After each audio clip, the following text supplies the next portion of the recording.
So in this video, you'll learn how to install Shazam on your Samsung Galaxy A26, A36 and A56.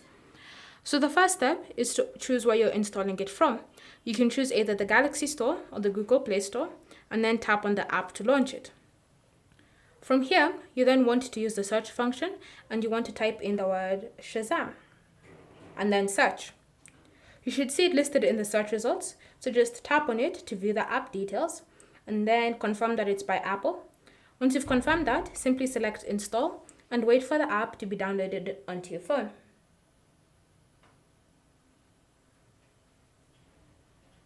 Once it's been installed onto your phone, you can tap on open to launch it, or you can navigate back to the home screen or apps drawer, look for the app from there and tap on it to launch it. From here, just grant Shazam access to your notifications as well as your microphone, and you can now start using Shazam on your device. Thank you for watching. If you have any questions or comments, leave them down below and we'll get back to you.